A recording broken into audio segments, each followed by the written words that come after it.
Dijelaskan dalam hadis riwayat Imam Bukhari. Abu Hurairah radhiyallahu taala ini pernah bercerita.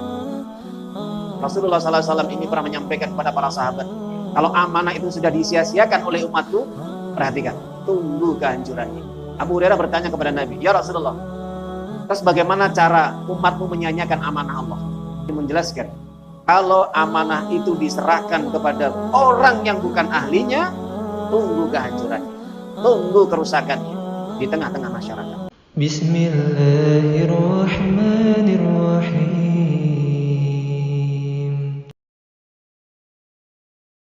Para jamaah Bapak Ibu yang dimuliakan Allah Subhanahu wa taala. Sebelumnya tidak lupa kita bersyukur pada Allah Subhanahu wa taala atas segala limpahan nikmat-nikmat yang tidak terhitung nilainya. Apabila kita menghitung setiap nikmat yang Allah berikan, maka kita tidak akan pernah mampu. Kenapa? Saking banyaknya nikmat yang Allah berikan kepada kita, yang Allah titipkan kepada kita. Sehingga Allah akan melihat nikmat itu digunakan untuk apa. Nikmat yang Allah titipkan itu digunakan untuk kebaikan atau untuk maksiat. Maka kalau orang yang berpikir cerdas, kalau orang yang dia senantiasa mau mensyukuri nikmat Allah, maka nikmat itu pastinya digunakan untuk kebaikan. Apapun nikmat yang Allah titipkan, nikmat sehat, nikmat ilmu, nikmat harta, nikmat-nikmat dunia yang hari ini kita rasakan dan kita miliki, maka kalau kita bersyukur kepada Allah, kalau kita ingat kepada Allah, maka nikmat itu akan berfungsi dengan sebaik-baik mungkin. Sebaliknya kalau kita tidak mau bersyukur dan mengingat Allah, maka nikmat itu akan menjadikan kita orang yang paling ingkar, orang yang paling jauh, orang yang paling dolim, orang yang paling dusta kepada Allah. Maka orang yang seperti ini dikatakan kufur nikmat. Maka benar apa yang telah dibacakan oleh imam tadi. Kalau kita mau memperhatikan dan kita mau menyemak ya, dengan khusyuk ya, apa yang telah dibacakan oleh imam di dalam sholat tadi, maka dibacakan surat Al-Adiyat, yaitu surat yang ke-100, kuda perang yang berlari kencang. Yang dinamakan Al-Adiyat adalah kuda perang yang berlari kencang. Itu namanya Al-Adiyat. Surat yang ke-10, surat yang ke-100, Allah Ta'ala di tengah-tengah ayat menyampaikan, mengingatkan kita kembali. Yang dimana ketika Allah mengatakan di dalam ayat yang ke-6, 7, dan 8, 3 ayat. Innal insana li rabbihi lakanud. Innal insana li rabbihi lakanud.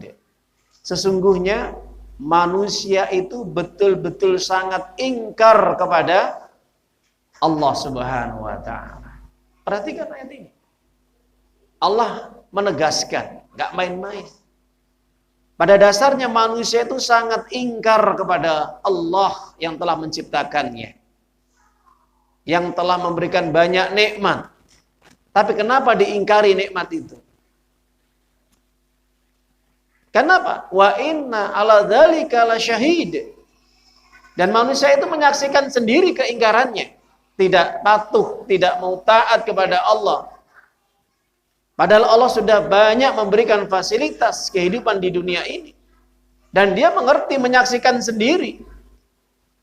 Apa yang dia minta, apa yang dia inginkan, apa yang dia usahakan, itu kebanyakan oleh Allah dikabulkan, diberikan.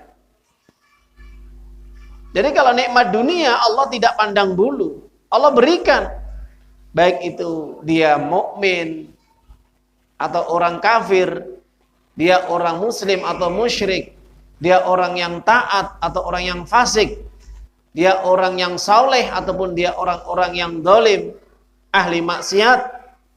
Itu nikmat dunia diberikan oleh Allah. Jadi Allah tidak tebang pilih, tidak pandang bulu. Karena Allah sendiri sudah menyatakan di dalam surat Hud, surat yang 11 ayat 6, wa ma min dabbatin fil ardi illa rizquha 'ala Allah, Allah rizquha. Ya. Jadi tidak ada semua makhluk yang ada di muka bumi ini, wa ma min daban fil ardi illa ala rizquha, semuanya sudah dijamin rezekinya oleh Allah. Semua nikmat-nikmatnya Allah berikan kepada mereka, siapapun, manusia, jin, binatang, tumbuh-tumbuhan dan yang lain, itu diberi nikmat oleh Allah. Tidak ada mereka yang kekurangan atau mungkin nikmatnya itu tertukar, tidak ada. Semuanya Allah berikan. Ya, jadi tidak pandang bulu. Tapi pada dasarnya kalau kita kembali kepada surat Al-Adiyat yang dibacakan Imam tadi, inna ala dzalika lasyahid. Tapi pada dasarnya manusia itu melihat sendiri keingkaran dirinya, ketidakpatuhan dirinya, ketidaktaatan dirinya kepada Allah. Coba, ini kalau kita perhatikan ayat ini, bahwa manusia itu sangat ingkar. Dan dia tahu sendiri kalau dia ingkar, dia merasa, kalau dirinya salah itu merasa. Tapi tidak mau bertobat, tidak mau kembali kepada agama Allah. Tidak mau memperbaiki dirinya. Nah, ini seperti apa orang yang seperti ini kira? Nah, ini penyebabnya apa? Kenapa orang tidak mau sadar, orang tidak mau bertobat, orang tidak mau memperbaiki dirinya, padahal dirinya itu sudah ingkar kepada Allah, mengingkari nikmat Allah. Tidak mau taat, tunduk, patuh kepada Allah. Kenapa? Nah, disitulah jawabannya. Allah mengatakan ayat yang ke-8, ya. Wa innahu lihubbil khairi lasyadid. Allah menggunakan kata-kata lasyadid. Di situ digabungkan dengan kata-kata lam ta'kid. Lam ta'kid ini adalah penegasan. Lasyadid. Kalau sudah seperti itu, ini benar. Karena manusia itu sangat-sangat cintanya kepada hartanya. Jadi asbab manusia itu tidak mau taat, tunduk, patuh kepada Allah, tidak mau melaksanakan perintah Allah, tidak mau mengikuti syariatnya, tidak mau menjalankan perintahnya dan menjauhi larangannya. Kenapa? Karena manusia itu kalau sudah cinta dan sangat cinta di situ, kata-kata syadid itu ada sangat cinta. Di situ sebagai bentuk penegasan ada kata-kata la mutakid la syadid, kemudian digantikan dengan syadid, keras, tegas, sangat. Itu. Jadi jelas para jamaah, jawabannya sudah jelas. Jadi kalau ada manusia yang tidak mau taat, yang tidak mau tunduk patuh kepada Allah, tidak mau menjalankan perintahnya, tidak mau ibadah kepada Allah, ini karena disebabkan cinta hartanya itu luar biasa. Melebihi dari cintanya kepada Allah. Bahkan ada orang yang sangat cintanya terhadap harta, orang tua diabaikan, keluarganya pun diabaikan. Karena apa? Saking cintanya terhadap harta. Rela membunuh orang tuanya, rela membunuh keluarganya. Karena saking cintanya terhadap harta, sehingga harta ini melalaikan dirinya. Ya, itu luar biasa para jamaah ibu. Makanya kalau kita kembali kepada ayat-ayat Allah, kenapa manusia itu begitu ingkarnya untuk tidak mau taat kepada Allah? Ya karena di sini kalau kita perhatikan saking cintanya terhadap harta, cintanya terhadap dunia itu melebihi cintanya kepada Allah Subhanahu wa taala. Sehingga orang seperti ini diperbudak dengan dunia. Jadi budaknya dunia. Maka Rasulullah SAW pernah mengatakan, ta'is abdad dinar wa dirham wal khamisah. Alangkah celakanya, alangkah ruginya, alangkah binasanya ketika manusia diperbudak dengan emas, perak, pakaian, dan segala fasilitas dunia. Ketika mereka tunduk terhadap dunia, maka itulah yang menjadi budaknya. Secara nggak langsung dia menjadi apa? Budak. Abdun. Jadi bukan Abdullah, tapi abdud dinar, abdud dirham. Budaknya harta, budaknya emas, budaknya perak, budaknya uang. Bukan Abdullah, bukan hamba Allah. Jadi kalau sebagai Abdullah hamba Allah itu, dia adalah orang yang mengingat Allah. Orang yang tunduk patuh kepada Allah. Harta dunia yang dimiliki ini hanya sebagai titipan. Dan dia tidak dikontrol oleh harta, tapi harta yang dikontrol olehnya. Dia bisa mengontrol hartanya, bukan harta yang mengontrol dirinya. Ini kalau Abdullah. Kenapa? Karena Nabi SAW berpesan, kalau orang itu diperbudak dengan dunia, dengan segala kemewahan, kenikmatan, bisnis jual beli, bahkan bertransaksi dengan cara-cara yang tidak benar, dengan cara riba, bahkan meninggalkan untuk mentaati Allah, berjuang kepada agama Allah, membela agama Allah, berjihad di jalan Allah, maka kata Nabi, tunggu kehinaan yang akan ditimpakan kepada umat Islam. Jadi hari ini kita rasakan dan kita lihat secara langsung di media. Ketika Islam dihina, bahkan bukan agama Islam, kitab sucinya juga dihina, dilecehkan. Al-Quran dibakar, Al-Quran diludahi, Al-Quran diinjak-injak, Al-Quran dipermainkan. Sholat dengan main-main. Kalau kita lihat di medsos, banyak sekali penghinaan-penghinaan terhadap slogan-slogan Islam, kitab suci Islam, ya. Bahkan juga ulama-ulama pun dihinakan. Ya inilah.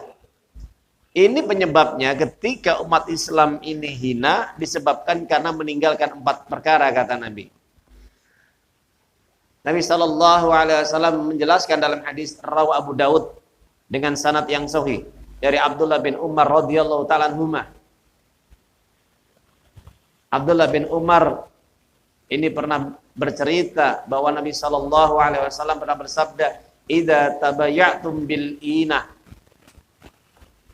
wa khattum bi atnabil baqar wa raditum biz zar'i wa taraktumul jihad sallallahu alaikum dhullan la yanzi'uhu hatta tarji'u ila dinikum."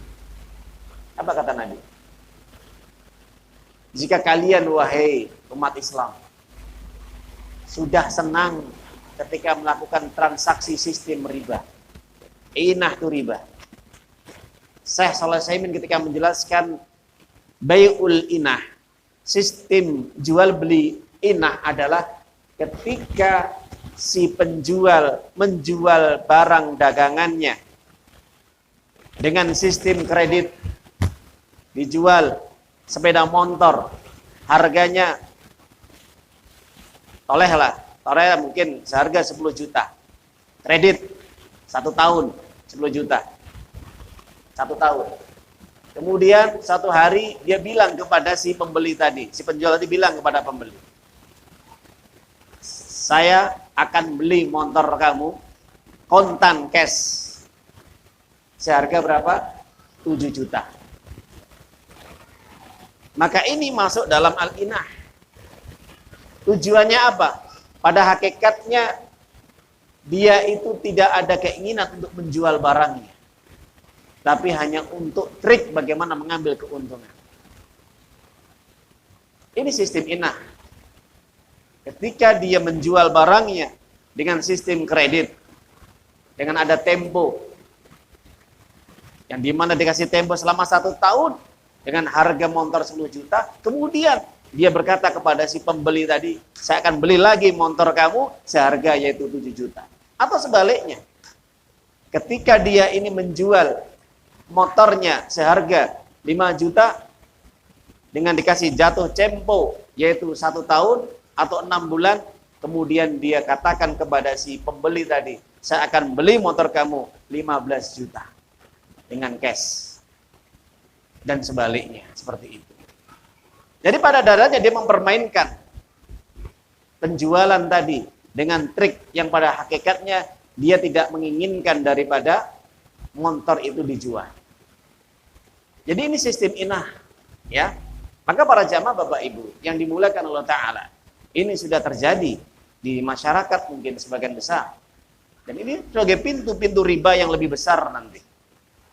Yang kedua kata Nabi SAW, yaitu ketika kalian memegang ekor-ekor lembu kalian, ekor-ekor sapi kalian, dan kalian lebih ridho kepada sistem jual beli sehingga kalian meninggalkan ibadah kepada Allah dan meninggalkan berjuang di jalan Allah, berjihad membela agama Allah, maka Allah akan timpakan kehinaan kepada kalian.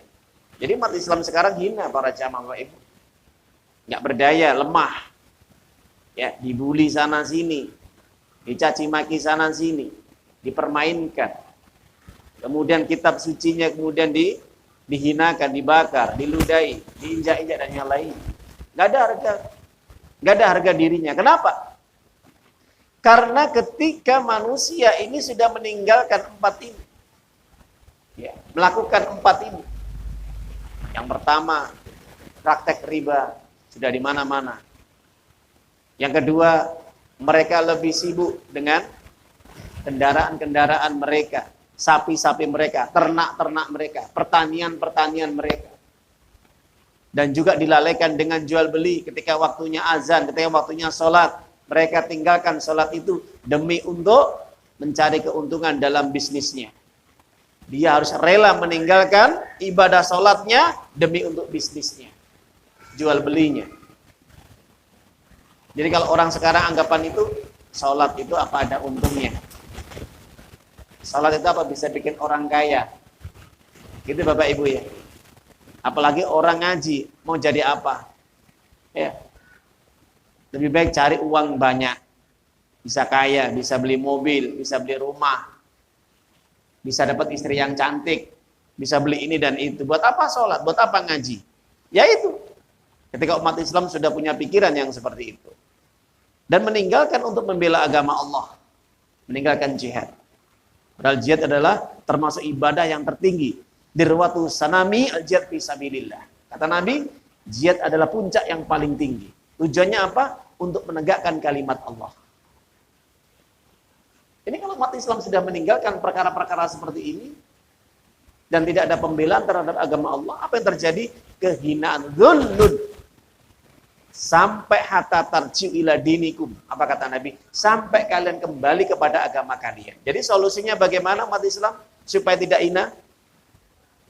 Kembali kepada agama Allah, menerapkan hukum-hukum Allah. Jadi para jamaah Bapak Ibu yang dimulakan oleh Ta'ala.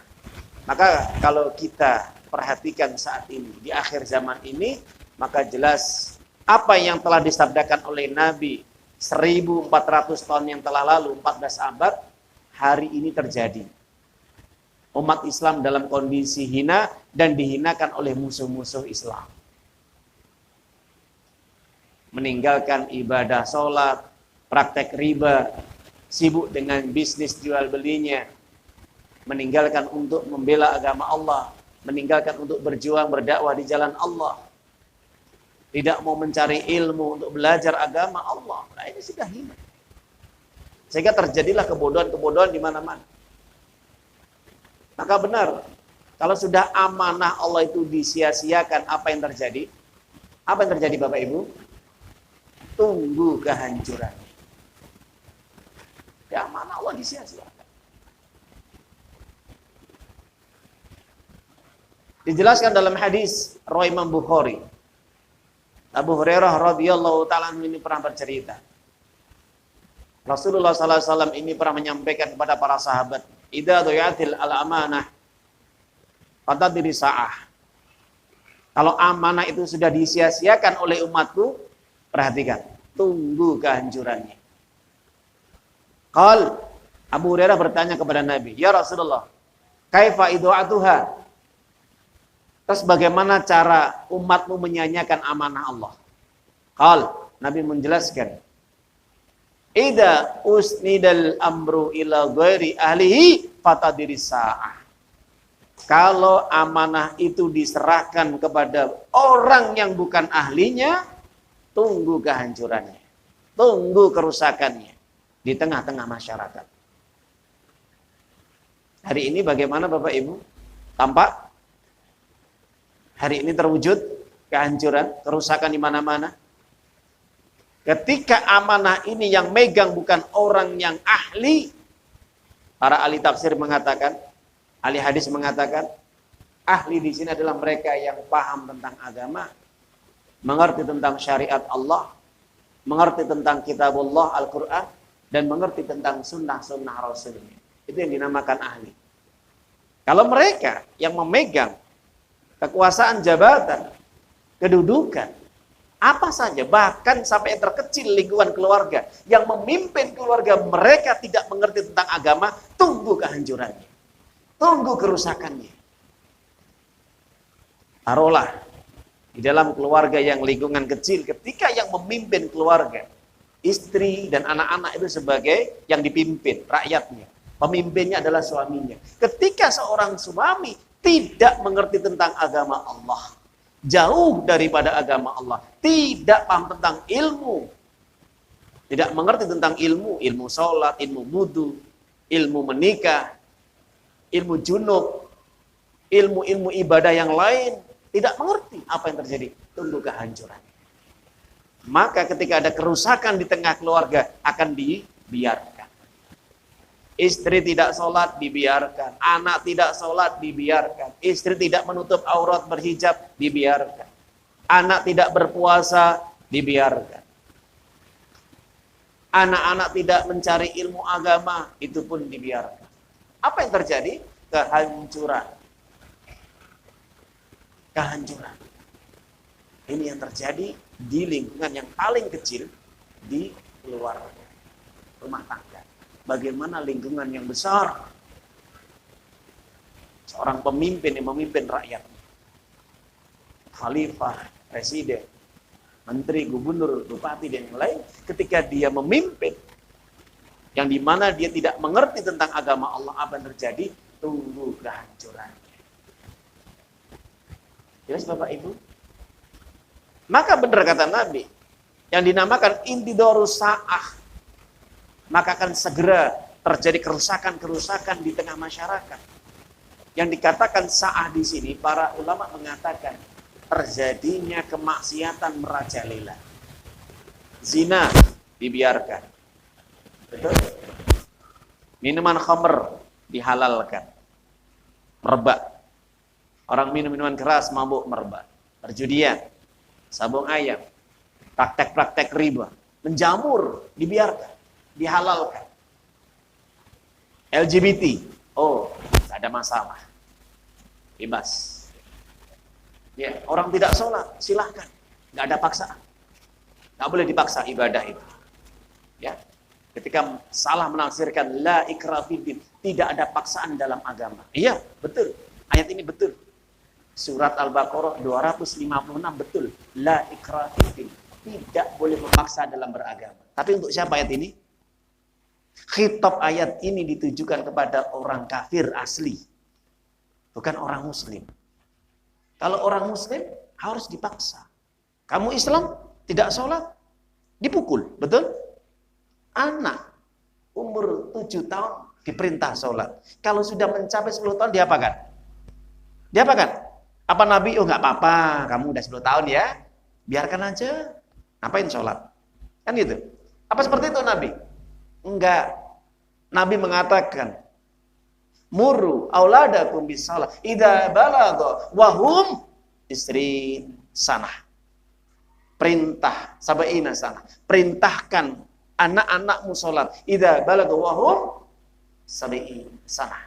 Kalau sudah umur 7 tahun lebih, perintahkan salat. Terus perintahkan sambil dengan diberi pengertian yang baik, dengan lemah lembut, dengan kasih sayang. Jangan dibentak-bentak, jangan. Ya. Wadribuhum kata Nabi. Idza balagha wa hum 20 sana. Kalau enggak mau, kalau sudah masuk 10 tahun lebih, anak tetap enggak mau salat. Laki-laki perempuan enggak mau salat. Lebih dari 10 tahun, apa kata Nabi? Pukul. Perintah enggak ini? Perintah enggak ini? Diperintah apa? Pukul. Anak kalau sudah mencapai usia 10 tahun ke atas, tidak mau salat, pukul. Para ahli tafsir, ahli hadis mengatakan pukul selain kepala. Ya, hanya untuk memberikan peringatan. Pukul tangannya, pukul kakinya. Ini sebagai bentuk apa? Kasih sayang orang tua kepada anak. Bukan ke orang tua benci, bukan. Tapi sebagai bentuk rahmat orang tua kepada anak. Jangan sampai anaknya masuk neraka gara-gara meninggalkan sholat. Lah ini baru namanya la ikraha fiddin. Tidak ada paksaan bagi orang kafir, tapi bagi orang muslim dipaksa ibadah. Saya tanya antum, ketika Khalifah Abu Bakar menjabat, orang yang tidak sholat diapakan? Dikisos. Orang tidak bayar zakat diapakan? Diambil paksa. Mereka melawan, diperangi. Betul? Loh, ini umat Islam kok maksa. Lah ya kan? Syariat Allah diturunkan ini tujuannya adalah apa? Supaya manusia tidak mengabaikan, menganggap remeh urusan-urusan yang sangat urgent. Jadi para jamaah Bapak Ibu kembali kepada amanah. Jadi kalau sudah amanah itu disia-siakan terjadi kehancuran. Kehancuran di mana-mana, kerusakan. Kita lihat sekarang para pemuda-pemudi bagaimana dengan akhlak mereka, moral mereka.